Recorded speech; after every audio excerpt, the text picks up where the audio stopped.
വീണ്ടും വാർത്തകളിലേക്ക്. ഭൂമാഫിയ ഇടിച്ചു നിരപ്പാക്കിയ കോഴിക്കോട് മേടമ്പറ്റക്കുന്നിൽ നിന്നും മണ്ണും ചെളിയും ഒലിച്ചിറങ്ങി വീട്ടുകാർ ദുരിതത്തിലായ സംഭവത്തിൽ മനുഷ്യാവകാശ കമ്മീഷൻ കേസെടുത്തു. കേരള വിഷൻ ന്യൂസ് വാർത്തയുടെ അടിസ്ഥാനത്തിലാണ് നടപടി. സംഭവം അന്വേഷിച്ച് ഒരാഴ്ചയ്ക്കകം കമ്മീഷന് റിപ്പോർട്ട് സമർപ്പിക്കാൻ കോഴിക്കോട് ജില്ലാ കളക്ടർക്ക് നിർദ്ദേശവും നൽകി.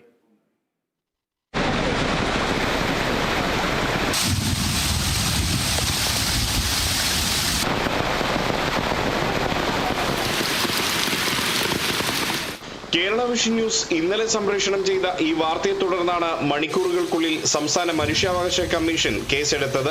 കേരള വിഷൻ ന്യൂസിന്റെ വാർത്തയുടെ ദൃശ്യങ്ങൾ സഹിതം തിരുവമ്പാടിയിലെ വിവരാവകാശ പ്രവർത്തകനായ സെയ്തലവി മനുഷ്യാവകാശ കമ്മീഷനെ സമീപിക്കുകയായിരുന്നു. ഭൂമാഫിയയുടെ കൈകടത്തൽ കാരണം മുക്കത്തെ മേടമ്പറ്റ കുന്നിടിഞ്ഞ് തൊട്ടുതാഴെയുള്ള വീടുകളിലേക്ക് മണ്ണും ചെളിയും ഒലിച്ചിറങ്ങി കെട്ടിക്കിടന്നിരുന്നു.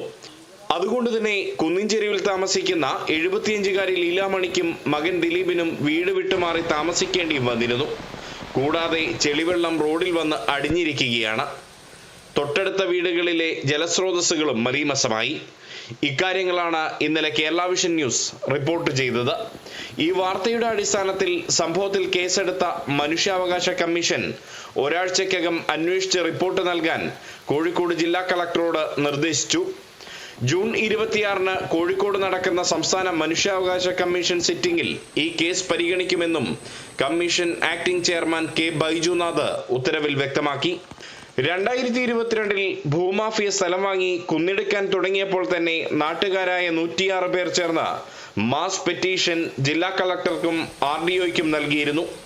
എന്നിട്ടും ഒരു നടപടിയും അധികൃതർ സ്വീകരിച്ചിരുന്നില്ല.